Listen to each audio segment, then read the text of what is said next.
आज एक नवीन विषय तुमच्यासमोर घेऊन येत असताना जगाला भेडसावणारा आणि या दिवसामध्ये प्रत्येक व्यक्तीच्या जीवनातला हा प्रश्न आहे आत्महत्या. आम्ही पाहतो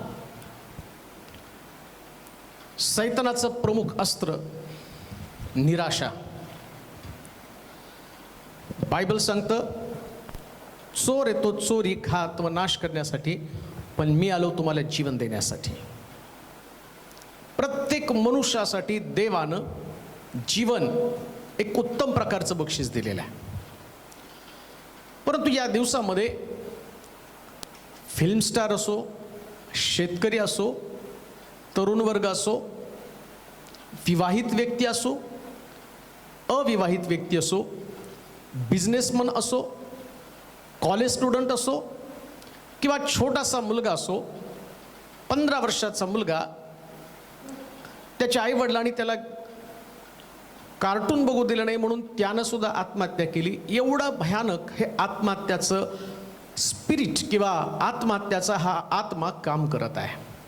हा सैतान मनुष्याला एका निराशेकडे घेऊन जाऊन त्याला जीवन संपवण्यासाठी एक प्रकारचा बोध करत आहे किंवा त्याला नाशाकडे तो घेऊन चाललेला आहे.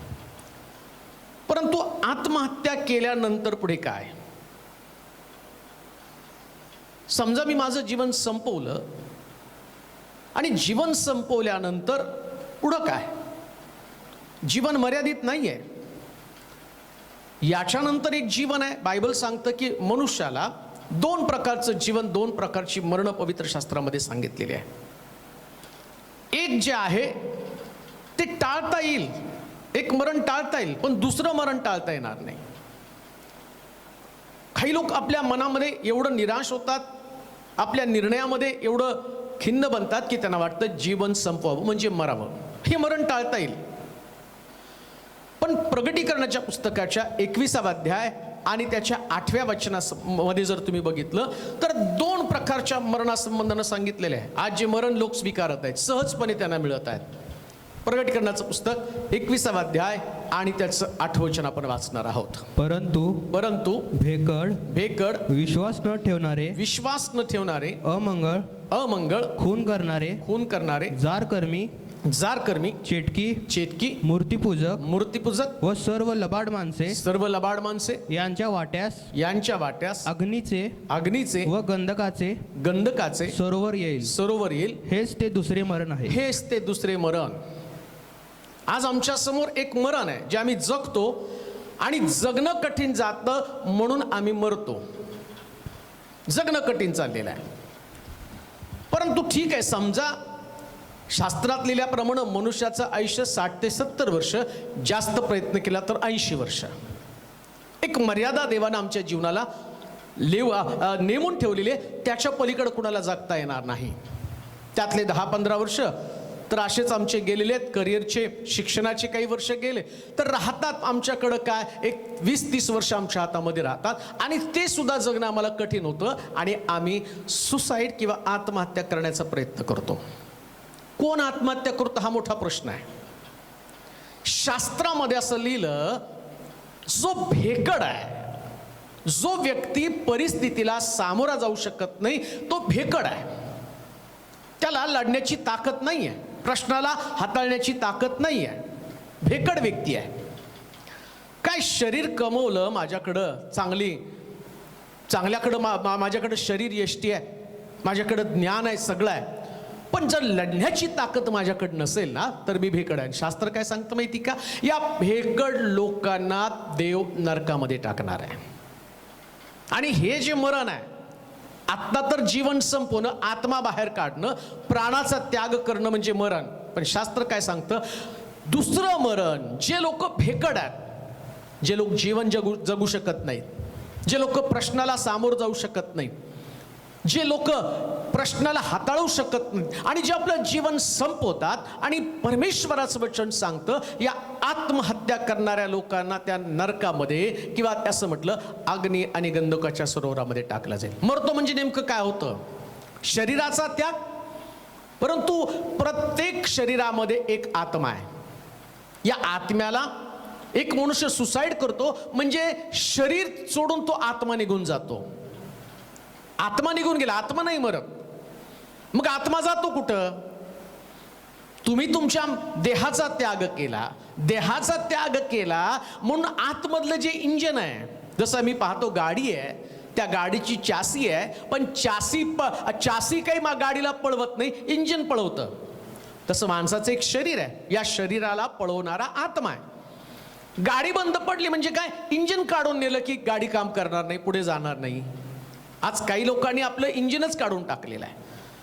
हताश होतात, निराश होतात आणि मग ते लोक आत्महत्येचा मार्ग पत्करतात. एक गोष्ट मी तुम्हाला सांगतो, आज जर निराश असाल, जो माझं वचन ऐकणारा कोणी व्यक्ती असेल, परिस्थितीला सामोरं जात असताना तुझ्या डोक्यामध्ये असं आलं असेल, माझ्या जीवनात चांगलं काहीच घडत नाही, मी अपयशी आहे, माझं लग्न जमत नाही, मला लेकरं होत नाहीत, मला शिक्षणामध्ये डोकं चालत नाही, माझा या जगाला काही उपयोग नाही, आणि त्यामुळं जर तुमच्या डोक्यात आत्महत्येची विचार असेल तर थोडंसं थांबा, थोडंसं थांबा आणि विचार करा.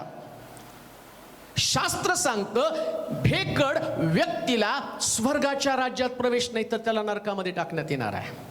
अग्नी आणि गंधकाचं सरोवर. या अग्नी आणि गंधकाच्या सरोवराचं वैशिष्ट्य काय? पुन्हा मी तुम्हाला सांगतो, शरीर नष्ट होतं, आत्मा नष्ट होत नाही. आणि आत्मा जोपर्यंत आहे ना, तोपर्यंत या आत्म्याला वेदना सहन कराव्या लागतात. तुमच्या शरीराला चटका दिल्यावर कुठंतरी संवेदना त्याच्या पुसतात, तो तुमचा आत्मा असतो. म्हणून काही लोक म्हणतात माझा आत्मा तळमळला. म्हणजे काय झालं? त्या संवेदना आत्म्यापर्यंत गेल्या. आणि काय सांगितलं बायबलमध्ये? जी भेकड लोक आहेत त्यांना नरकामध्ये अनंत कालासाठी टाकलं जाणार आहे. अहो 30-40 वर्ष प्रश्न हाताळू शकत नाही, 10-20 वर्ष प्रश्न हाताळू शकत नाही आणि मरण पत्करता. मग तिथून तुम्हाला कोण सोडवणार आहे? जे अनंत कालचं, माहित नाही किती काळ, एंडच नाही त्याला. सार्वकालिक जीवन आणि सार्वकालिक मरण, स्वर्ग आणि नरक, या दोन संकल्पना पृथ्वी तलावरती आहे. मग तुम्ही म्हणाल नाही मेल्यावर पुढचं पुढं बघू. जो जीवनातले प्रश्न सोडू शकला नाही तो पुढचे प्रश्न काय सोडवणार आहे? मग देव तुम्हाला नरकात का टाकणार आहे? आत्महत्या करणाऱ्या व्यक्तीला, आत्महत्येची विचार डोक्यामध्ये आणणाऱ्या व्यक्तीला, भेकड माणसाला. जो व्यक्ती आत्महत्येची विचार करतो तो भेकड आहे. बायबलमध्ये लिहिलं ते. तुमच्याकडे ज्ञान नाही म्हणून तुम्ही त्या ठिकाणामध्ये आत्महत्या करत आहात. तुमच्याकडे पैसा नाही म्हणून तुम्ही आत्महत्या करत आहात. तुम्ही कर्जबाजारी झाला म्हणून तुम्ही आत्महत्या करतात. लग्न जमत नाही म्हणून आत्महत्या करत आहात. यशस्वी होत नाही म्हणून आत्महत्या करत आहात. पण कधी रस्त्यावरच्या त्या भिकाऱ्याकडे पाहिलं का? त्याच्याकडे काही नाही, मग तो का नाही मरत? अहो त्याला लढण्याची ताकद आहे, तो निर्भीड आहे, तो प्रत्येक दिवस जगतो. आणि तुमच्याकडे सगळं चांगलं असून तुम्ही मरणाचा विचार करत आहात. कधी रस्त्यावरती तडफडणाऱ्या कुत्र्याकडे बघितलं? कुठलं कुत्रं जाऊन कुठल्या तलावात जाऊन पडलं, त्यानं आत्महत्या केली. कुठलं कुत्रं जाऊन रेल्वेच्या रुळावरती पडलं आणि त्यानं सुसाईड केली. कुठल्या कुत्र्यानं दोरीला बांधून आत्महत्या केली. प्राण्याला पण जगणं समजतं. देवानं प्राण्यापेक्षा मनुष्याला वेगळं बनवलं आणि तो मनुष्य ज्याला देवानं बुद्धी दिली, या बुद्धीच्या बळावरती मनुष्य काही पण करू शकतो आणि तो व्यक्ती आत्महत्येचा विचार करतो. देव कधीच आत्महत्या करणाऱ्याला क्षमा करणार नाही. का क्षमा करणार नाही? करंथीकराचं पहिलं पत्र आणि त्याचा 6वा अध्याय 19 आणि 20 वचन वाचूया. करंथीकराचं पहिलं पत्र 6वा अध्याय त्याचं 19 आणि 20 वचन. तुमचं शरीर तुम्हामध्ये वसणारा जो पवित्र आत्मा देवापासून तुम्हाला मिळाला आहे, त्याचे मंदिर आहे. हे तुम्हाला ठाऊक नाही का? आणि तुम्ही स्वतःचे मालक नाही, कारण तुम्ही मोलाने विकत घेतलेले आहात. मुळात या शरीराचे मालक तुम्ही नाहीच आहे. बरेच लोक म्हणतात आम्ही सरकारला विनंती करणार आहोत, आम्हाला आत्महत्या करण्याची परवानगी द्या, इच्छामरण आम्हाला द्या. कुणाचं घर, कोण मालक, कोण डिसिजन घेत आहे, कोण निर्णय करत आहे? सरकारला तुम्ही मागतात. सरकारचा तुमच्या शरीरावरती काय अधिकार आहे? देवानं तुम्हाला शरीर दिलं, तुमच्यासाठी कोणीतरी प्रार्थना केल्या, तुमचा जन्म झाला, त्यास या जगामध्ये मोठा आनंद उत्सव केला. देवानं या जगामध्ये तुम्हाला हेतू उद्देश घेऊन जगामध्ये पाठवलेला आहे.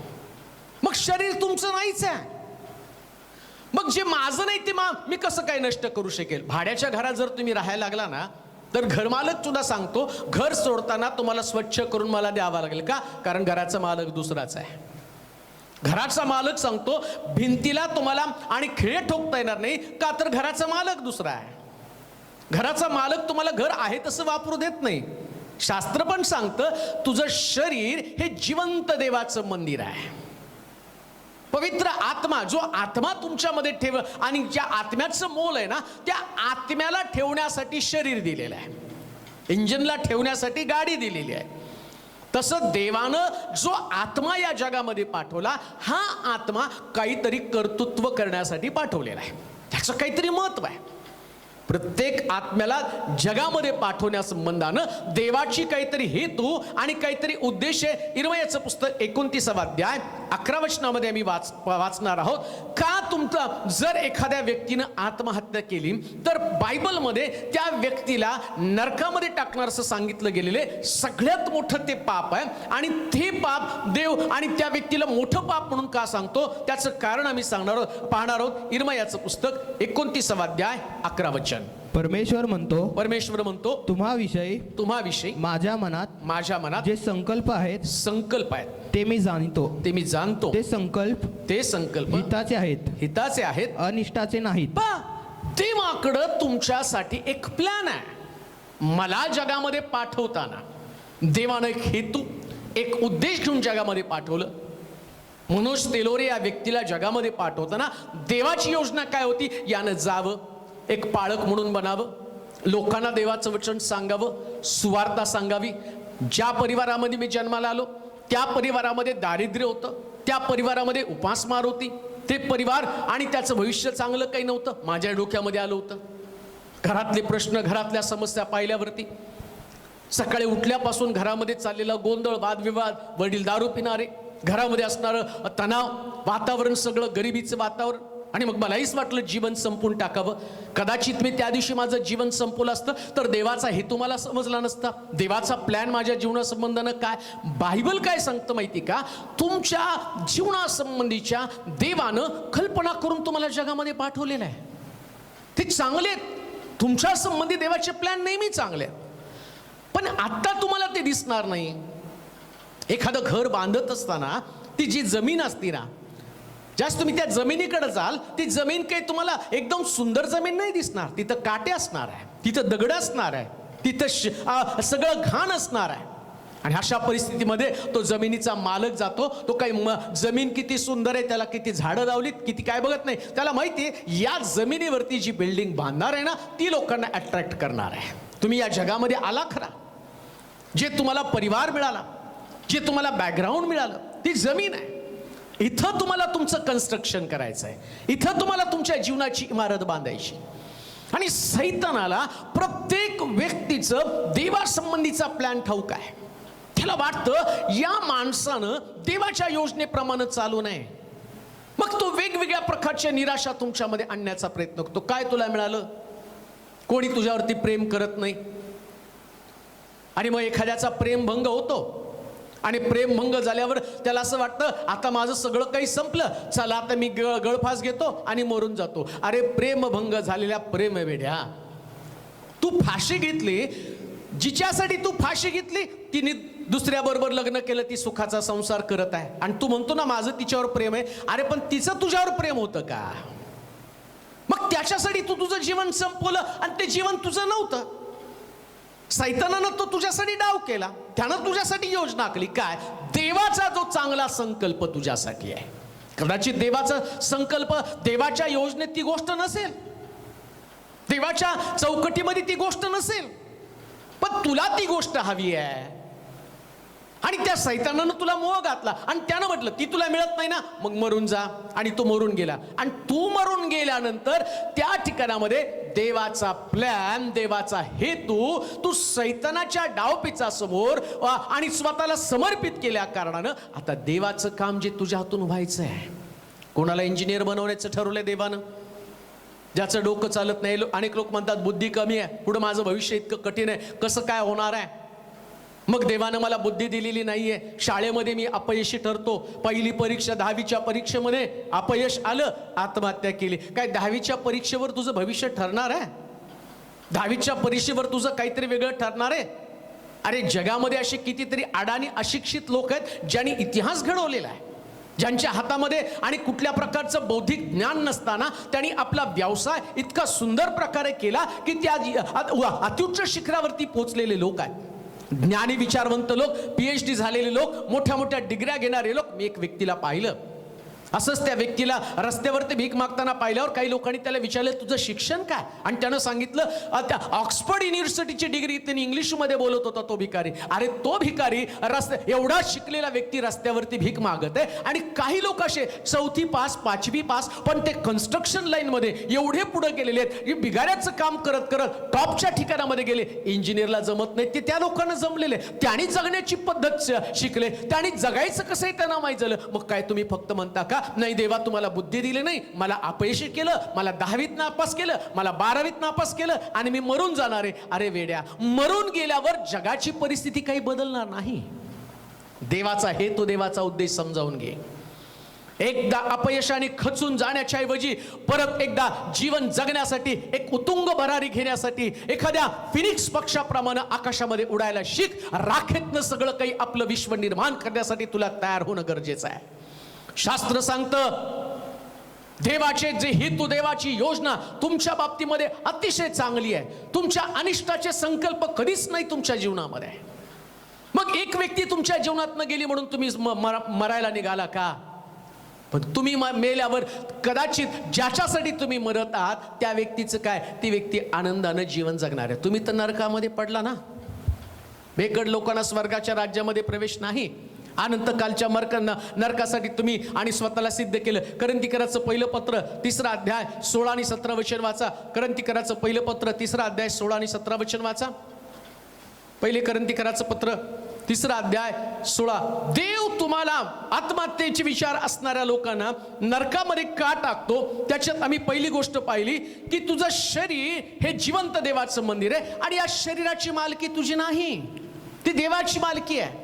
पुढे आणखीन एक वचन वाचा. करंथीकराचं पहिलं पत्र 3रा अध्याय 16 आणि 17 वचन. तुम्ही देवाचे मंदिर आहात, तुम्ही देवाचे मंदिर आहात आणि तुम्हामध्ये देवाचा आत्मा वास करीतो. देवाचा आत्मा वास करतो हे तुम्हाला ठाऊक नाही काय? हे तुम्हाला ठाऊक नाही का? जर कोणी देवाच्या मंदिराचा नाश करीतो तर देव त्याचा नाश करील.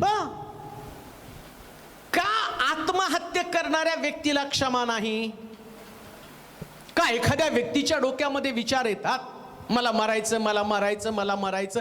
बऱ्याच वेळा रात्री उठल्यापासून रात्री झोपेपर्यंत, सकाळी उठल्यापासून रात्री झोपेपर्यंत मला मारायचं, मला मारायचं, मला मारायचं. अरे पण तुला मरण्यासाठी देवानं जगामध्ये पाठवलं नाही. शास्त्र सांगतं एक शरीर रूपी मंदिर घेऊन तुला जगामध्ये पाठवलं आणि यात देवाचा आत्मा आहे. त्या शरीरामध्ये, ज्या शरीरासंबंधाने मी म्हणत आहे, मी जे तुमच्या समोर उभा आहे ना, याच्यामध्ये देवाचा आत्मा राहतो. एक व्यक्ती स्वतःला पेटवून घेते, जाळून टाकते स्वतःला. काय करते माहिती का? एक व्यक्ती स्वतःच्या घराला म्हणजे या शरीराला पेटवते ना, तर आत्म्याचा कोणमारा करते, त्या आत्म्याला उद्ध्वस्त करण्याचं काम करत आहे. देवाचा आत्मा आतमध्ये आहे. तुम्ही शरीर जाळायला निघाला पण गुदमरतो कोण? देवाचा आत्मा. तो देवानं पाठवलेला आहे. आणि देवानं कशासाठी पाठवलेला आहे? तुम्हाला कधी कधी आम्ही म्हणतो की आमच्या घरात ते राहून गेले, आमच्या घरात ती व्यक्ती होती, आज टॉपची बिझनेसमॅन झालेली आहेत. अहो तुम्ही पण जो आत्मा तुमच्यामध्ये ठेवलाय ना, हा भाड्यानं तुमचं शरीर त्या देवानं त्याला दिलेलं आहे. देवाला तुमच्या शरीराचं नाही आणि त्याला तुमच्या आत्म्याचं मोल आहे. आणि या आत्म्याची सुरक्षा करण्याचं काम तुम्हाला करावं लागणार आहे. तुझं शरीर हे जिवंत देवाचं मंदिर आहे आणि जो कोणी या मंदिराचा नाश करेल, मी त्याचा नाश केल्याशिवाय राहणार नाही. खान देऊ नाही का? एक व्यक्ती जर आत्महत्या करते किंवा एखादी व्यक्ती दुसऱ्या आत्म्याची हत्या करते, नीट आहे का? 2 प्रकारच्या गोष्टी, हत्या आणि आत्महत्या. आत्महत्या मी स्वतः करतो आणि हत्या दुसरा कोणतरी घडवून आणतो. दोन्ही गोष्टी देवाच्या दृष्टिकोनातून अतिशय घातक आहे. डोक्यात कधी विचार आणू नका मी याला संपविल, मी त्याला संपविल. फिल्मी डायलॉग मारायचं बंद करा. मी तुला उद्ध्वस्त करून टाकील, मी तुझे तुकडे तुकडे करून टाकील, मी तुला संपवून टाकील, मी तुला मारून टाकील. अरे देवाचं वचन जर तुला कळालं असतं ना, त्याच्यामध्ये देवाचा आत्मा आहे आणि त्याला उद्ध्वस्त करण्याची ताकद तुझ्यामध्ये नाही. आणि जर समजा तू एखाद्या आत्म्याचा नाश करशील, एखाद्याला मारून टाकशील, एखाद्याचा खून करशील, मग तुला देव कधीच सोडणार नाही, कधीच तुझी गय करणार नाही. हत्या करणं किंवा आत्महत्या करणं या दोन्ही गोष्टी पवित्र शास्त्रामध्ये अतिशय भयानक आहे. जर तुम्हाला जीवन जगायचं समजत नसेल ना, तर तुमच्यासारखे अडाणी, अशिक्षित आणि तुमच्यासारखे हीन लोक जगामध्ये दुसरे कोणते नाही. परमेश्वराची योजना समजावून घ्या. या शरीरावरती ना तुमची मालकी आहे ना या शरीरावरती तुमचा अधिकार आहे. बायबल सांगतं तुम्ही तर रक्तानं विकत घेतलेले लोक आहात. या शरीराची किंमत कोणीतरी चुकवलेली आहे. वास्तविक पाहता तुमचं आणि माझं मरण पक्क ठरलेलं होतं. शास्त्रात सांगितलं सर्वांनी पाप केलं आणि ते देवाच्या गौरवाला अंतरले. पापाचं वेतन मरण आहे. मरण तर प्रत्येकावरती येणारच होतं प्रियानं. या मरणापासून कोणीच वाचू शकणार नव्हतं. कोणीच याच्यापासून स्वतःचा बचाव करू शकणार नव्हता. परंतु तरी सुद्धा देवाच्या पुत्रानं या जगामध्ये तो आला आणि आम्ही पाहतो आमच्यासाठी त्यानं स्वतः मरण पत्करलं. का तर आमचं जीवन सुखकर व्हावं, आमचं जीवन कल्याणदायी व्हावं, आमच्या जीवनामध्ये देवाचे आशीर्वाद असावे, आम्ही प्रभूच्या योजनेप्रमाणे चालावं. देवाचे प्रिय लोको, इतकं मौल्यवान प्रकारचं तुमचं जीवन आहे, ज्याच्यावर तुमचे स्वामित्व नाही, ज्याच्यावर तुमची मालकी नाही. उलट या मंदिराचं राखण करा, त्याची जोपासना करा, त्याचं रक्षण करा. आणि जोपर्यंत तुम्हाला नैसर्गिक मृत्यू येत नाही आणि तोपर्यंत तुम्ही जीवन जगत राहा. आजच्या प्रश्नाला घाबरून, आजच्या समस्येला घाबरून, आजच्या अडचणीला घाबरून जर तुमच्या डोक्यात आत्महत्येचे विचार येत असतील, तर तुमचं जे भविष्य अतिशय सुंदर असणार आहे. बायबल सांगतं कोणाही व्यक्तीच्या बाबतीमध्ये देवाची कुठल्याही प्रकारे चुकीची योजना नाही. तुझे ऐकत आहे, रस्त्यावरच्या भिकाऱ्यासाठी सुद्धा देवाची चांगली योजना आहे. मग तुम्ही बघितले का, कोणीतरी म्हणतं रस्त्यावरती भीक मागत असताना तो मनुष्य मेला आणि त्याच्याकडे लाखो रुपये त्याच्या असणाऱ्या पोत्यामध्ये सापडले. अहो, त्याला देवाची योजना समजली नाही म्हणून तो भीकच मागत बसला. पण एवढे त्याच्याकडे पैसे होते, परंतु तो आणि ज्या पद्धतीने त्यानं जीवन जगायला पाहिजे तसा जगला नाही. मग भिकाऱ्याला सुद्धा पैसे मिळतात, कुत्र्याला सुद्धा राहायला घर मिळतं. बरेच लोक म्हणतात नाही लग्नच जमत नाही, मग आता आत्महत्या करतो. अरे किती मूर्खपणाचा विचार आहे. जगण्यासाठी काहीतरी वेगळ्या प्रकारच्या गोष्टीचा विचार कर, जेणेकरून तुझं जीवन जे आहे ते योग्य पद्धतीने चालणार आहे, योग्य पद्धतीने देव तुला चालवणार आहे. म्हणून सगळ्यात मोठं पाप जर कोणतं असेल तर पवित्र शास्त्र सांगतं आत्महत्येचे विचार डोक्यामध्ये येणं आणि आत्महत्येच्या द्वारे स्वतःच्या शरीराचा नाश करणं. योहानाचं शुभवर्तमान 10वा अध्याय आणि 10 वचन आपण वाचूया. योहानाचं शुभवर्तमान 10वा अध्याय आणि त्याचं 10 वचन. चोर येतो, चोर येतो, तो केवळ चोरी, तो केवळ चोरी, घात व नाश करावयास येतो. नाश करावयासाठी येतो. मी तर त्यांना जीवन प्राप्ती व्हावी व ती विपुलपणे व्हावी म्हणून मी आलोय. पहा, येशू आमच्याकडे कशासाठी आला? 2 लोक तुमच्याकडे आलेले आहेत. एक येशू येतो आणि दुसरा चोर येतो. नीट ऐका, एक व्यक्ती जर प्रार्थनेमध्ये आहे, जो व्यक्ती चर्चला जातो, जो व्यक्ती देवाचं वचन ऐकतो, जो व्यक्ती देवाच्या वचनावर विश्वास ठेवतो, जो व्यक्ती आराधना करतो, जो व्यक्ती नित्य परमेश्वराची भक्ती करतो, त्या व्यक्तीच्या डोक्यात आत्महत्येचे विचार आले. शास्त्र तर सांगतं चोर येतो चोरी, घात व नाश करण्यासाठी, मी आलो ते तुम्हाला जीवन देण्यासाठी. तुमच्याकडं जीवनाच्या ऐवजी जर मरण येत आहे आणि तुम्हाला वाटतं मी मरावं, तुम्हाला वाटतं मरण ही माझ्या प्रश्नातनं सुटका आहे, तर शास्त्र काय सांगतं माहिती का? तुमच्याकडं तो सैतान आलेला आहे. हे विचार सैतानी विचार आहेत. आणि अजून एक गोष्ट मी तुम्हाला सांगतो, एवढी प्रार्थना करून जर तुमच्या डोक्यात आत्महत्येचे विचार येत आहेत, तर तुम्ही प्रार्थनेत आहात का? तुमच्याकडे येशू आहे का? हे तुम्हाला तपासावं लागणार आहे. तो तर जीवन देतो. मग कसलं जीवन? जीवनाची व्याख्या तुम्ही करून ठेवलेली आहे. तो जर जन्माला आलो तर काही माझ्या बाबतीत चांगलं काही घडतच नाहीये, माझं फ्युचरच अंधकारमय आहे. काय तुमचं फ्युचर, तुमचं भविष्य 1 दिवसात, 1 वर्षामध्ये आणि घडणार आहे का? का तुम्हाला त्याच्यासाठी आणि दुसरा विचार तुमच्या डोक्यामध्ये येत नाही? तुम्हाला असं वाटतं ताबडतोब माझी परिस्थिती बदलावी, ताबडतोब सगळ्यामध्ये फरक पडला पाहिजे, ताबडतोब आणि माझ्या जीवनामध्ये काहीतरी घडलं पाहिजे. कधी कधी तुमच्याकडे सक्सेस पण असतं, यश पण असतं. काही लोक दिसायला सुंदर आहेत तरी आत्महत्या करत आहेत, फिल्म स्टार आहेत ते पण आत्महत्या करत आहे, बिझनेसमॅन आहेत ते पण आत्महत्या करत आहे, पहिलवान आहेत ते पण आत्महत्या करत आहेत, पॉलिटिशियन पण आत्महत्या करत आहे. का आत्महत्या करत आहे? कारण हा लुसिफर, हा चोर, हा डाकू, तो त्या व्यक्तीला भेटून त्याला निगेटिव्ह विचार, नकारात्मक विचार घालत आहे. आज सकाळीच एका पॉलिटिशियनची मुलाखत वाचली. खासदार असताना माझ्याही डोक्यामध्ये आत्महत्येचे विचार आले, आमदार असताना माझ्याही डोक्यात आत्महत्येचे विचार आले. एवढा मोठा तो व्यक्ती आणि तो माझ्या डोक्यात, पण मी त्यातनं बाहेर पडलो, वाचलो आणि आज तो एक चांगल्या प्रकारचा आणि खासदाराचं काम करत आहे, चांगल्या पदावरती तो आहे. मग समजा तो व्यक्ती मेला असता, जगाला तर काही फरक पडला नसता. पण एक गोष्ट मला तुम्हाला सांगू द्या, जिवंत राहून इतिहास घडवण्याची किमया करू शकतात जे लोक आव्हानाला सामोरं जातात आणि आव्हान पेलवण्याची ताकद ज्यांच्यामध्ये असतात ना, ते खरे पुरुष आहेत. बाकीचे सगळे कॉवर्ड्स आहेत, भित्रे आहेत. त्यांना लढण्याची क्षमता नाही, त्यांना परिस्थितीला जाण्याची हातोटी नाहीये. कान देऊ नाही का? तुमचं जीवन तुमचं नाही आणि या जीवनाची मालकी जर कोणाची असेल तर देवाची मालकी आहे. आणि मग तो तुमच्याकडे येतो आणि तो म्हणतो मी तुला जीवन देईल. त्याच्याकडनं जीवन घ्या. कशाला सैतानाचं ऐकत बसत आहात? कशाला ते विचार तुम्ही सतत आणि त्याच गोष्टीवरचा विचार करताय? कित्येक लोक तर आत्महत्येसाठी पुस्तकं वाचतात, कशा प्रकारे आत्महत्या करावी. बायबल वाच ना, बायबल वाचलं तर याच्यामध्ये जीवन कसं जगावं हे पुस्तक तुला समजेल, कसं लढावं. शौल घाबरला, त्यानं पाहिलं पाठीमागं सैनिक लागलीत ना. शौल त्या भाल्यावरती पडला आणि त्याला वाटलं की आता मी मरणार आहे, तरी त्याला मरण येईना. आणि मग त्यानं पाठीमागं असणाऱ्या एका आणि व्यक्तीला सांगितलं आणि त्याला म्हटलं माझी तलवारीने माझं मुंडकं कारण आणि ते बलिष्ठी माझ्या मागून येत आहे आणि मी त्यांच्या हाती सापडून मरण्यापेक्षा तू काय कर, मला मारून टाक. आणि आम्ही पाहतो शौलानं सुद्धा स्वतःचा घात केला. दावीद मात्र तसा नव्हता. एवढा मोठा गल्ल्यात त्याच्या समोर असताना दावीद आव्हानाला सामोरा गेला.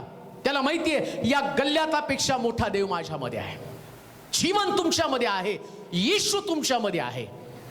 मग लढण्याची क्षमता तुमच्यामध्ये निर्माण. आणि कशी ती क्षमता निर्माण होणार आहे? ही दावीदाला लढण्याची प्रेरणा कुठून आली? कसा राजगादीवरती पोचला, कसा तो वरच्या शिखरावरती पोचला? बायबल तर सांगतं त्याच्या बापानं त्याला रानामध्ये मेंढरं चारण्यासाठी पाठवलं आणि तो रानामध्ये मेंढरं चारण्यासाठी गेला. लढवय्यापणाची त्याची प्रवृत्ती पाहिली आहे, त्या कामामध्ये त्यानं आपलं जीव प्राण एकत्र केला. कान देऊ नाही का? इतिहास कसा घडला जातो याविषयी मी तुम्हाला सांगत आहे. आज जर तुमच्या डोक्यातले ते विचार गेले ना, तो निराश झाला पाहिजे होता. त्याचे 7 भावंड राज दरबारावरती मोठ्या मोठ्या पदावरती, मोठ्या मोठ्या हुद्द्यावरती आहेत. त्याने विचार केला पाहिजे होता, काय देवानं मला दिलेलं आहे? माझ्याकडे ज्ञान नाही, माझ्याकडे बुद्धिमत्ता नाही, एकदम रसातळाचं जीवन त्यानं मला दिलं. परंतु पवित्र शास्त्र काय सांगतं माहिती का? तो रोज सकाळी आपली मेंढरं घेऊन रानामध्ये जात होता, वाद्य वाजून देवाची स्तुती करत होता. आहे त्या परिस्थितीमध्ये जगायला शिकला होता. प्रियानो, निराश नाही बनला तो. त्यातही त्यांनी कर्तृत्व करायला सुरुवात केली. दाविदाच्या कळपातलं एक मेंढरू, लांडगा आला, अस्वल आलं आणि सिंह आला, ते घेऊन गेला. दावीद धावत पळत त्याच्या मागे गेला आणि सिंहाच्या जबड्यातनं त्यानं त्या असणाऱ्या त्या मेंढराला बाहेर काढलं. आणि ती क्वालिटी त्याच्यामध्ये देवानं पाहिली. लढवय्या व्यक्ती, मरणारा भेकड व्यक्ती देवाला आवडत नाही. 7 मुलं ईशाची होती, पण एकाही मुलाला देव म्हटलं नाही राजा बनवायचंय. शमूएलाला सांगितलं जा ईशाच्या घरामध्ये जा, त्याच्या घरामध्ये एक राजा आहे आणि त्या शौलाच्या जागेवरती मला त्याला राजा करायचं. शौलाच्या जागी त्याला का राजा करायचा होता? कारण देवाला माहिती होतं की शौल हा भेकड आहे. या आम्ही पाहतो की या शौलानं ज्या गल्ल्यात त्याला पाहिलं तो घाबरला, पण दाविदामध्ये मात्र लढण्याची कुवत होती, लढण्याची ताकद होती आणि त्यानं तो मार्ग नाही पत्करला. त्यानं कोणता मार्ग? मी लढून त्या ठिकाणामध्ये यशस्वी होईल. आणि आम्ही पाहतो या दाविदानं गल्ल्यात अशी 4 हात केले आणि गल्ल्यात त्याला जमिनीवरती लोळवलं आणि त्याला दाखवून दिलं युद्ध असं जिंकायचं असतं. युद्ध असं जिंका. इतकं सहजपणे, इतकं मौल्यवान प्रकारचं जीवन तुम्हाला मिळालेलं आहे. तुमचं जीवन खूप मौल्यवान आहे. बायबल सांगतं याच्यासाठी जिवंत देवानं आपल्या पुत्राला वधस्तंभावरती दिले. इतकं मौल्यवान तुमचं जीवन आहे. तुमच्या जीवनाची किंमत जगामध्ये कोणाला नसेल. कोणाला तुमच्या जीवनाची किंमत नसेल. तुम्हाला जे सोडून गेलेत ना, तुझा नवरा तुला सोडून गेला, त्याला तुझी किंमत नाही. पण ज्याला तू किंमत आहे त्याच्यासाठी तर जग ना. येशूला तुझी किंमत आहे, देवाला तुझी किंमत आहे, तुझ्या लेकरांना तुझी किंमत आहे. तुझ्या लेकरांसाठी तुला जगावं लागेल, तुझ्या परिवारासाठी तुला जगावं लागेल. ज्याच्यावर तू प्रेम केलं ना मुली, तो मुलगा तुला सोडून गेला, मग काय तुझं जीवन तेवढंच आहे? त्याच्यासाठी जगली, त्यानं दुसरं लग्न केलं, तो आनंदी राहत आहे आणि तू मरणार आहे का? तर त्यानं आणि माझ्या प्रेमाचा भंग केला. याच्यापेक्षा त्यातनं बाहेर पड, त्यातनं बाहेर पड. त्या चोराच्या कोणत्याच योजना, जो चोर चोरी, घात आणि नाश करण्यासाठी येत आहे, त्याच्या कुठल्याच योजनेला बळी पडू नकोस. देवाची चांगली योजना समजावून घे. शास्त्र सांगतं तुम्ही देवाच्या योजनेचे भाग आहात. आणि लक्षात घ्या, आज जर तुम्ही त्या ठिकाणामध्ये म्हणत असाल की आता माझं भविष्य अंधकारमय होय, काही लोक म्हणतात लेकरच होत नाही, आता मरून जाणार आहे. अहो काय विचार तरी साधे. लेकर होत नाही म्हणून मरणार, नोकरी लागत नाही म्हणून मरणार. किती वर्ष लेकर. अहो अब्रामाला, मला वाटतं एक वचन वाचा, मग तुम्हाला त्या ठिकाणात समजेल. उत्पत्तीचं पुस्तक 15वा अध्याय 1 पासून 5 पर्यंतची वचन आपण वाचूया. उत्पत्तीचं पुस्तक 1ला अध्याय 15वा अध्याय 1 पासून 5 पर्यंतची वचन वाचूया. या गोष्टी घडल्यावर अब्रामास दृष्टांतात परमेश्वराचे वचन प्राप्त प्राप्त झाले. ते असे अब्रामा भिवू नकोस, मी तुझी ढाल आहे, तुला मोठे प्रतिफळ मिळेल. अब्राम म्हणाला, हे प्रभू परमेश्वरा, तू मला काय देणार? मी तर निसंतान जाणार. आणि दिमिश्की अलिएझर माझ्या घरचा मालक होणार. अब्राम आणखी म्हणाला, आणि पहा तू मला काही संतान दिली नाही, तर माझ्या घरात जन्मलेला दास माझा वारीस होणार. तेव्हा परमेश्वराचे वचन त्याला प्राप्त झाले की हा मनुष्य तुझा वारस होणार नाही, तर तुझ्या पोटचाच तुझा वारस होईल. मग त्याने त्याला बाहेर आणून म्हटलं, आकाशाकडे दृष्टी लाव. तुला हे तारे मोजता येतात का? तर मोज. मग त्यानं त्याला सांगितलं, तुझी संतती अशीच होईल. अब्राम म्हणतो की मी आता म्हातारा झालो, मला लेकरू नाहीये. माझी सगळी संपत्ती जेवढं आतापर्यंत मी कमवलं, माझा चाकर एलिएझर याच्या मालकीची ती संपत्ती होणार आहे. याच्याकडे पण डिप्रेशन आहे, हा पण निराश आहे. त्याची बायको आता म्हातारी झालेली आहे, अब्राम पण जखड झालेला आहे. मनुष्य जे त्याच्याकडे आहे ना, त्याच्यापेक्षा जे नाही त्याच्यामुळे तो निराश बनतो. शेतकरी आत्महत्या का करतो? कारण त्याच्याकडे पीक नाही, कारण तो कर्जबाजारी झालेला आहे. त्याला आता पुढच्या वर्षी कसं काय, आणि माझं होणार, माझ्या मुलीचं लग्न कसं होणार, माझ्या मुलाचं शिक्षण कसं होणार, आणि मला सावकाराचं देणं कसं फेडू. मग फिल्म स्टार आत्महत्या का करतात? त्यांना कुठलं कर्ज आहे, त्यांना कुठल्या शेताच्या पिकाची काळजी आहे? एक पिक्चर साईन केला, करोडो रुपये त्यांना मिळणार, 4 पिढ्या बसून ते खाणार. मग का आत्महत्या करत आहेत? कारण आहे ते असं. जी गोष्ट तुमच्याकडे आहे त्याच्यात तुमचं समाधान असण्यापेक्षा नाही ती गोष्ट सैतान तुम्हाला जास्त दाखवून देतो. पण कान देऊ नाही का, जी गोष्ट तुमच्याकडे नाही ना, तीच गोष्ट देवाचा मोठा प्लॅन तुमच्या संबंधाने आहे. आता जी गोष्ट तुमच्याकडे नाही, अब्राम काय नाहीये, त्याच्याकडे मुलगा नाही, आणि देवाचा प्लॅन शास्त्र आम्ही वाचलं, आम्ही इर्म्याच्या पुस्तकामध्ये वाचलं, देवाचा तुमच्या जीवना संबंधानं एक जबरदस्त प्लॅन आहे. देवाला सरप्राईज तुम्हाला द्यायचं आहे. तुम्हाला माहिती का, आत्ताची तुमची परिस्थिती आणि भविष्यातली तुमची स्थिती, भविष्यातली स्थिती तुमच्यासाठी सरप्राईज असेल. भविष्यात तुमच्यासाठी फार मोठं सरप्राईज आहे. पण आता तोपर्यंत तरी ना, रिटायर झाल्यावर तुम्हाला भरपूर पैसे मिळणार आहे, पण तोपर्यंत तर कष्ट करावं लागेल. एक व्यक्ती कामाला लागतो, त्याच तो म्हणतो की माझा पगार 1,500 होता आणि आज मी 40,000 पेन्शन खातो. मग 1,500 काम का नाही सोडलं? आज 40,000 पेन्शन खात आहे, त्यास तुला 1,500 काम करावं लागलं. हे सरप्राईज आहे तुम्हाला. जसं जसं तुम्ही पुढे जाल, जसं जसं तुमचं प्रमोशन होईल, तसं तसं तुम्हाला वेगवेगळ्या प्रकारचे आशीर्वाद, वेगवेगळ्या प्रकारच्या गोष्टी मिळणार आहे. अब्रामाच्या बाबतीमध्ये अब्रामाला देवानं सगळं धन संपत्ती दिली. आता अब्राम आपल्या जीवनाचं विश्लेषण करत असताना चांगली गोष्ट त्यानं काय केली माहिती का? तो देवाशी बोलला. नीट ऐका, आत्महत्या करण्यापूर्वी एकदा तरी देवाशी बोला. जीवन संपवण्यापूर्वी एकदा तरी परमेश्वराशी हितगुज करा. जे तुमच्याकडे नाही ना, त्याच्यामुळे तुम्ही डिप्रेस आहात, एकदा देवाशी बोला. चोर येतो चोरी, घात व नाश करण्यासाठी, मी आलो तुम्हाला जीवन देण्यासाठी. जीवन म्हणजे तुमच्यातली कमतरता. निराश होऊन अब्रामानं देवासमोर आपला प्रश्न मांडला. देवाला तर तुम्हाला जीवन द्यायचंय. त्याला वाटतं जसं तुम्ही पृथ्वी तलावर जगला तसंच लढत लढत जगावं आणि तुमचा आत्मा स्वर्गामध्ये असावा. मग तो तुम्हाला कशाला मोरू देईल? अब्रामा बाहेर ये. कान देऊ नाही का? या निराशेतनं बाहेर, या उदासपणातनं, एकाकीपणातनं बाहेर. अब्रामा बाहेर ये. आकाशाकडे पहा, मोज आकाशातले तारे. या प्रकारे मी तुझी संतती करेल. बाहेर तुमचं भविष्य वाट पाहत आहे. एकदा निराशेतनं बाहेर याल ना, त्यास तुम्ही इतिहास घडवाल पियानो. एकदा डिप्रेशन मधनं तुम्ही बाहेर याल ना, मग तुम्ही आकाशाला गवासनी घालाल, जसं अब्रामानं आकाशाला गवासनी घातली. आणि पवित्र शास्त्र सांगतं 20 वर्षापर्यंत त्यानं देवावरती विश्वास ठेवला. 100व्या वर्षी देवानं त्याला मुलगा दिला. 20 वर्ष तर स्ट्रगल त्यानं केलं ना, देवाच्या शब्दावर त्यानं विश्वास ठेवला.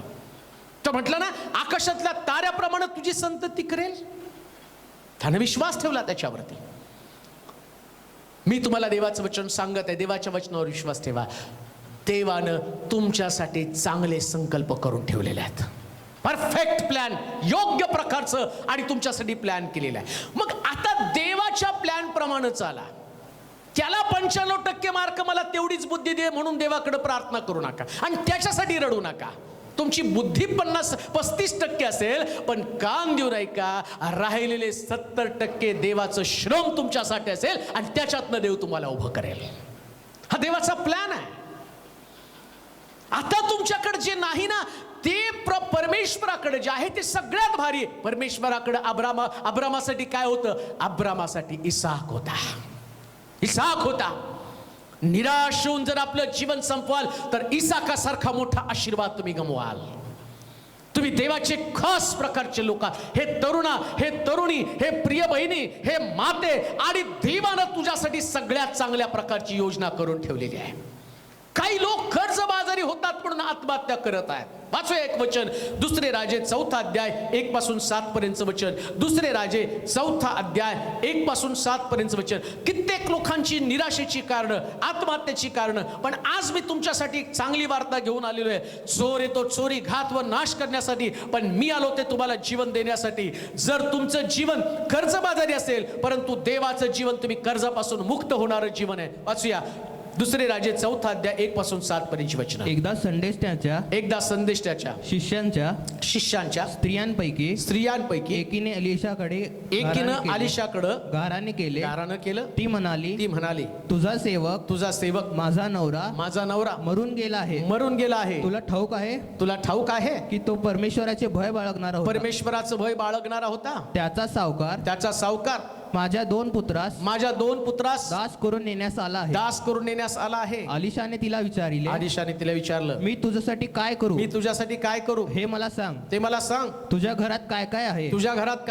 ती म्हणाली एक घडा तेलाशिवाय आपल्या दासीच्या घरात काही एक नाही, काही सुद्धा नाही. तो तिला म्हणाला तू जा आणि बाहेरून आपल्या शेजाऱ्या पाजाऱ्यांकडून बरीचशी रिकामी भांडी मागून आण. मग आपल्या पुत्रांसह घरात जाऊन दार बंद कर व त्या सर्व भांड्यात तेल ओत आणि भांडे भरेल ते बाजूला ठेव. मी त्याचपासून ती त्याचपासून हा. गेली हा. आणि आपल्या पुत्रासह आपल्या घरात जाऊन तिने दार बंद केले. दार बंद केलं. ती तीचकडे भांडे आणत ती भरत जाई. ती भरत जाई. सर्व भांडी भांडी भरल्यावर ती आपल्या पुत्रास म्हणाली मला आणखी एक भांडे आणून द्या. आणखीन भांडे आणून टाक. त्याने त्यानं म्हटलं आता एकही भांडे उरले एकही भांड उरलं नाही. तेव्हा तेल वाढवायचं राहिलं. तिने जाऊन देवाच्या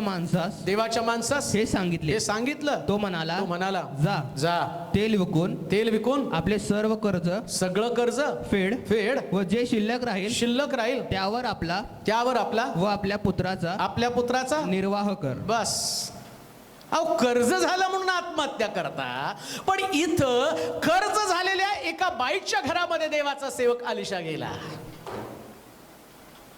ज्याला असं वाटतं कर्ज झालंय मी मरणार आहे ना, देवाचा सेवक तुमच्या घरामध्ये येऊन जी बरकत तुम्हाला देईल ती अलौकिक असणार आहे. वाट तर पहा देवाच्या चमत्काराची. तिनं गारणं केलं. काय गारणं केलं? एवढं कर्ज झालं, माझा पती देवाचं भय बाळगणारा आणि देवाचा सेवक होता, परंतु कर्जबाजारी झालेला आहे. कर्ज ही समस्या नाही, कर्ज हा तुमच्यासाठी चमत्कार आहे. आज तुम्ही कर्जात आहात आणि तुम्हाला वाटतं जीवन संपव का, आता सावकार येणार आहे आणि सावकार आला तर त्या ठिकाणात माझ्या मुलाला तो घेऊन जाणार आहे. ती वास्तव स्थिती त्यांच्याकडे आहे. पण देवाची योजना तुमच्या घरासाठी चांगली आहे. त्याचे संकल्प, त्याच्या योजना तुमच्या अहिताच्या नाही. त्याला मुळीच वाटत नाही की त्याचे लोक कर्जामध्ये मारावेत. त्याला तर वाटतं त्याच्या लोकांचं राहणीमान उच्च असावं. मग अलिशा तिच्या घरामध्ये गेला. अलिशा म्हणजे तारण, आणि तारणारा प्रभू येशू ख्रिस्त आहे. तो अलिशा म्हणजे प्रभू येशू ख्रिस्त जर तुमच्या घरामध्ये असेल आणि आज जर तुम्ही कर्जात असाल, थांबा. फाशीचा दोर गळ्यामध्ये घालण्याच्या अगोदर, रॉकेलचा डबा अंगावर ओतण्याच्या अगोदर, रेल्वेच्या पटरीवर जाऊन पडण्याच्या अगोदर, विषाची चव चाखण्याच्या अगोदर एकदा प्रभू येशू ख्रिस्ताला चाखून बघा. एकदा प्रभूला जवळून पहा. त्याला तुमचं गारणं सांगा, जसं या स्त्रीनं गारणं सांगितलं. अलिशानं तिला विचारलं, बाई तुझ्या घरात काय? एक घडा तेलाशिवाय माझ्या घरात काही नाही. तुमच्या ज्या जीवनात जे आहे ना, त्याच्यावरच देव तुम्हाला घडवणार आहे, जे तुमच्याकडे आहे. देवाला चमत्कार करायचा, मग तो वेगळा चमत्कार करणार नाही. जसं तुम्ही आहात तसंच, एक्स्ट्रा काही करू नका. जेवढी बुद्धी तुम्हाला दिली ना, ती इतिहास घडवण्यासाठी पुरेशी आहे. त्याच्यानं ती इतिहास घडणार. काय तुझ्या घरामध्ये? ती म्हटली एक घडा तेल. तो म्हटला ठीक आहे, एक घडा तेलाचं भांड बाजूला ठेव. आता शेजाऱ्या पाजारीची भांडी घेऊन ये. सगळी रिकामी भांडी घेऊन आली. घरामध्ये गेली, खोली बंद केली आणि तो म्हटला आता हे भांड्यातलं तेल प्रत्येक शेजाऱ्याच्या भांड्यामध्ये, तुझ्या रिकाम्या भांड्यामध्ये ओतायला सुरुवात कर. आणि बघता बघता तिने सगळी भांडी भरली. आणि मग तो विचारतो अजून एखादं भांड शिल्लक आहे का? ती म्हणती नाही. कान देऊ नाही का? देवानं तुम्हाला इतकं मोलवान बनवले ना, तुम्ही या सगळ्या जगाला पुरून उरणार आहात. सगळ्या जगाला पुरून उरणार. आणि तुम्ही तर म्हणता माझा उपयोग काहीच नाही. अरे जोपर्यंत तुझं मोल काय तुला समजत नाही, तो म्हटला तुझ्या घरात काय? ती म्हटली एक घडात तेलाचं भांड आहे आणि एक घडात तेल आहे. अरे तेच घडा मोलवान आहे, याच्यातनं सगळ्याला पुरवठा होणार आहे. याच्यासाठी तुम्ही राष्ट्राला उपयोगी पडणार आहात. प्रिय भावा, राष्ट्र घडवण्यासाठी प्रभू तुझा वापर करणार आहे. प्रिय बहिणी, राष्ट्र घडवण्यासाठी तुझा वापर देव करणार आहे. कर्जासाठी आपलं जीवन संपू नको. कर्जातनं देवानं अद्भुत रीतीने त्याला कसं बाहेर काढलं. म्हणून आत्महत्येचा विचार करण्यापूर्वी एक आणि गोष्ट लक्षात ठेव. या कर्जबाजारीपणातनं बायबल सांगतं अलिशानं तिला बाहेर काढलं आणि तो म्हटला आता सगळं तेल विक आणि त्याचे जे पैसे शिल्लक राहतील याच्यावर तुझा उदरनिर्वाह कर. आणखीन एक आपण वचन वाचूया. कधी कधी काही लोकांना असं वाटतं आजार खूप गंभीर आहे, मरणारच आहे.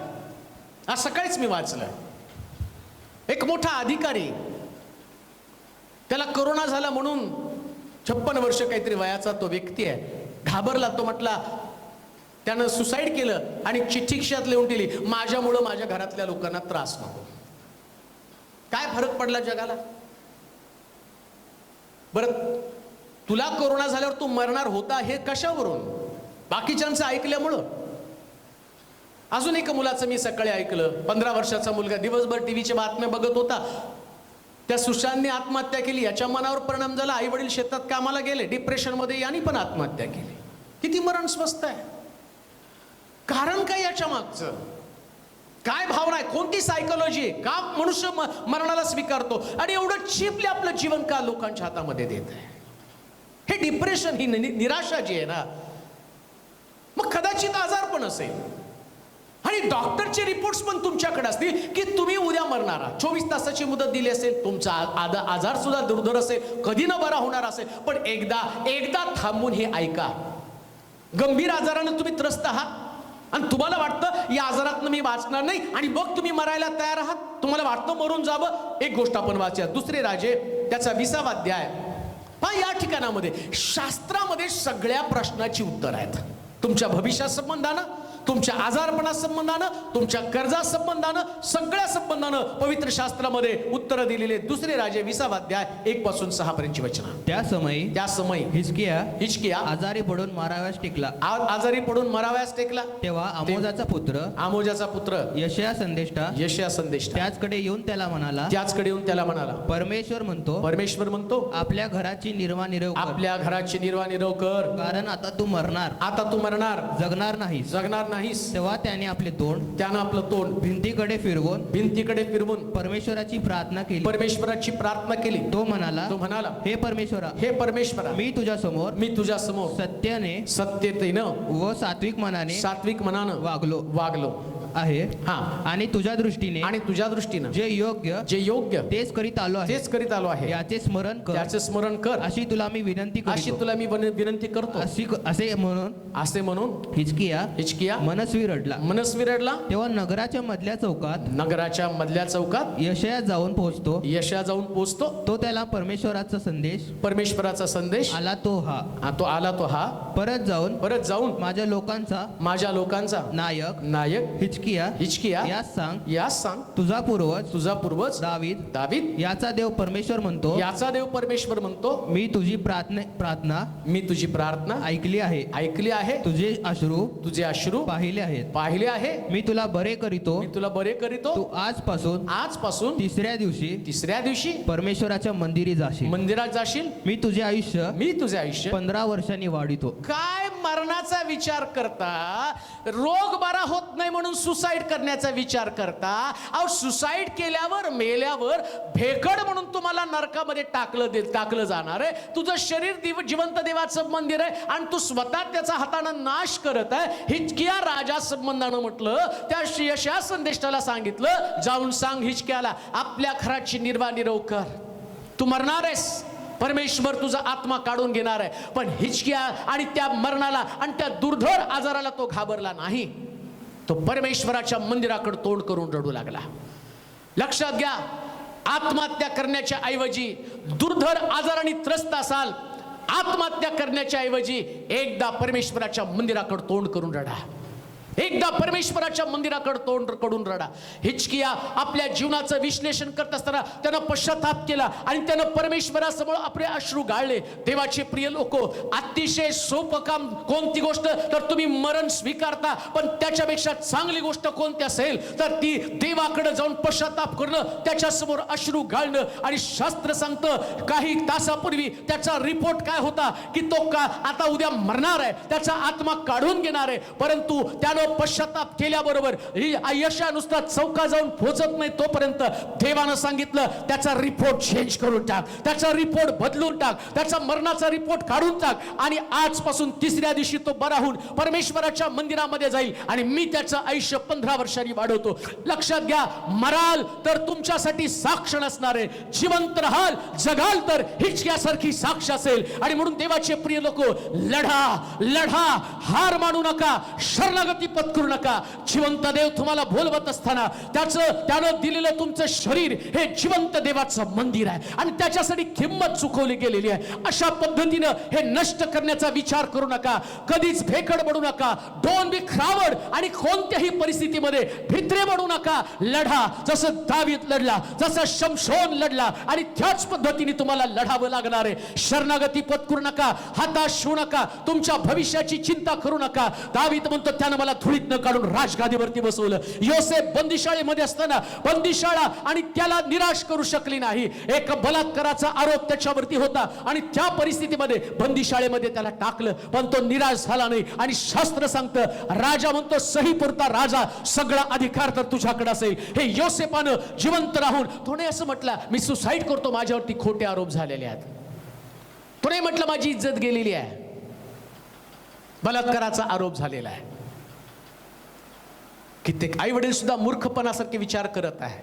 माझी मुलगी आमक्यावर पळून गेली आणि माझ्या घराण्याचं नाक गेलं आणि मग मरून जा. समाज आम्हाला काय म्हणेल? समाजाची भीती बाळगतात, देवाची भीती बाळगत नाही. हा समाज तुम्हाला फक्त चितेवरती आगणी देणार आहे. समाज तुम्हाला कब्रस्तानमध्ये कबरेमध्ये नेऊन सोडणार आहे. पण अनंतकालच्या नरकामध्ये टाकणाऱ्या देवाची जर भीती बाळगली ना तर जगायला शिकाल. दुसरं मरण याच्या संबंधानं सांगितलं गेलं. काय दुसरं मरण?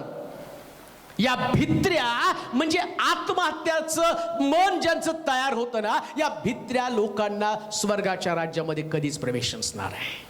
कधीच नाही प्रिया. एलिया घाबरला आणि गुहेमध्ये जाऊन लपून बसला. तो म्हटला, मी एकटाच काय देवा तुझ्याविषयी ईर्ष्यावान राहिलोय, मी एकटाच उरलेलो आहे. परमेश्वर त्याला म्हटला, दुसरे राजे 19 अध्याय 1 ते 3, 10, 18 वचनामध्ये जर तुम्ही वाचलं तर तुम्हाला कळेल, अरे बाबा तुझ्याबरोबर 7,000 लोक आहेत की ज्यांनी अजूनपर्यंत त्या ठिकाणामध्ये गुडघे टेकलेले नाहीये. ते माझ्या विषयाविषयी. एकाकीपणाची भावना माणसामध्ये निर्माण होते. त्याला वाटतं मी एकटाच प्रश्नाला तोंड देत आहे, मी एकटाच, मला एकट्यालाच कोणीतरी टाकून दिलेलं आहे, एकटाच मी जगत आहे. नाही हो, जगात पुष्कळ लोक आहेत. मलाही वाटलं होतं जाऊन मरावं आणि गेलो होतो रेल्वेच्या ट्रॅकवरती आणि त्या दिवशी मेलो असतो तर मनोज तेलोरे आणि कधी सुद्धा तुमच्या समोर आला नसता. पण आज तुमच्याकडे जीवनाचं वचन घेऊन आलं. याचं कारण आहे जगायला शिकलो. जगायला शिका. प्रत्येक प्रश्नाचं उत्तर मरण नाही, प्रत्येक प्रश्नाचं उत्तर जगणं आहे. आणि जो जगायला शिकला ना तो जगात सगळ्यात मोठा ताकदवान व्यक्ती. सगळ्यात ताकदवान व्यक्ती कोण आहे? जो जगतो प्रियांनो. आहे त्या परिस्थितीला सामोरं जात. आजारपणात प्रार्थना करा, कर्जबाजारीपणात देवाकडे अश्रू गाळा, एकटे आहात देवाला हाक मारा. मरू नका, मरू नका प्रियानो. थोडेसे प्रश्न आज आहेत ते उद्या नसणार आहेत. अजून एक गोष्ट तुम्हाला सांगतो, जगात तुमच्यावर कोण प्रेम करो अथवा न करो, पण देव तुमच्यावर प्रेम करतो आणि त्याचं प्रेम निस्वार्थी, त्याचं प्रेम तुमच्यासाठी सर्वोत्तम आहे. म्हणून त्याच्यासाठी जगा. आपल्या लेकरांसाठी, आपल्या परिवारासाठी. तुम्ही मराल ना, तुम्ही मरता, पण तुमच्या मागं जे लोक राहिलेले आहेत ना ते फार दुखावले जातात. तुम्ही स्वतः त्या बातम्या पाहिलेल्या आहेत, स्वतः तुम्ही वाचलेल्या आहात. मग तरी तुमच्या डोळ्यामध्ये ते का येतं, का तुमच्या डोक्यामध्ये येतं की मी मरावं? मेल्यानंतर नरकात पडण्यापेक्षा जिवंत राहून स्वर्गामध्ये जाणं केव्हाही चांगलं. त्याच्यासाठी जगा. देव तुम्हाला जगण्यासाठी सहाय्य करो. माझ्या प्रिय भावा, माझ्या प्रिय बहिणी, पुन्हा एकदा मी तुला हात जोडून विनंती करतो, नरकात पडण्यापेक्षा हे थोडंसं जीवन त्रासाचं असेल पण जगूया. पण देव या सगळ्या त्रासातनं बाहेर काढायला समर्थ आहे. तो तुझ्या परिवाराला, तुला आशीर्वादित करो आणि प्रभू तुला निराशेतनं बाहेर काढून चांगल्या जीवनाची खात्री देव. ही माझी प्रार्थना तुझ्यासाठी असेल. आपण प्रार्थना करू. सर्वसमर्थ देवा, आभार मानतो, तुझी स्तुती करतो. आज जगाची परिस्थिती अतिशय भयंकर झालेली आहे. नाशाचा आत्मा सगळीकडे काम करत आहे. शेतात काम करणारा शेतकरी, शाळेमधला शिकणारा विद्यार्थी, व्यापार करणारा व्यापारी, बिझनेसमन, बिल्डिंग बांधणारा तो अधिकारी, तो इंजिनियर, फिल्म स्टार सुद्धा यातनं वाचलेले नाहीत. ना तरुण, ना वृद्ध, ना तरुणी, ना छोटी लेकरं, ना मोठी लेकरं कोणी वाचलेले आहेत. पण देवा, मी आज प्रार्थना करतो, एकदा आत्महत्येचा विचार करण्याच्या अगोदर हे वचन लोकांच्या कानावरती पडू दे. आणि जे लोक तुझं वचन ऐकत आहेत ना, अशांसाठी मी प्रार्थना करतो देवा, हे वचन त्यांच्या पुरतं त्यांनी मर्यादित ठेवू नये. हे अनेकांना शेअर त्यांनी करावं, अनेकांपर्यंत जावं. आज हे वचन लोकांच्या जीवनामध्ये बदल करणारं, त्यांची स्थिती पालटणारं असू दे माझ्या राजा. जीवन संपवण्याच्या ऐवजी लढवय्यपणे जगणारे लोक त्यांना बनव. त्यांच्या डिक्शनरीमध्ये शरणागती पत्करणं नाही, तर दाविदासारखं योद्धा म्हणून लढणारं अशा प्रकारचे शब्द लिहिले जाऊ दे. त्यांचा इतिहास बनला जाऊ दे माझ्या देवा. भूतकाळातल्या गोष्टी, वर्तमान काळातल्या गोष्टी याच्यानं दुःखी न होता, तुझं वचन त्यावरती माझा विश्वास आहे. तुझे संकल्प, तुझ्या योजना अद्भुत आहेत. त्या योजनेमध्ये त्यांना ठेव. अनेकांपर्यंत हे वचन पोहोचवण्याची जबाबदारी ऐकणाऱ्या प्रत्येकावरती आहे. म्हणजे असे वचन संपेल, ते ऐकतील ना, ते अनेकांपर्यंत पोहोचवण्याची जबाबदारी पार पडण्यासाठी त्यांचं तू सहाय्य कर. तुला गौरव देत तुझी स्तुती कर. येशूच्या नावात ही प्रार्थना विनवणी केली म्हणून तो ऐक. आमेन. 1-2 मिनिटं. हा संदेश आपण जास्तीत जास्त लोकांपर्यंत पोचवा, जेणेकरून जे निराश आणि हताश आहेत त्या लोकांना आत्महत्येपासून आपण घर बसल्या परावृत्त करू शकतो आणि त्यांना जीवनाकडं पर्यायानं देवाच्या राज्याकडं आपण पोहोचू शकतो. देवा तुम्हाला आशीर्वाद देव.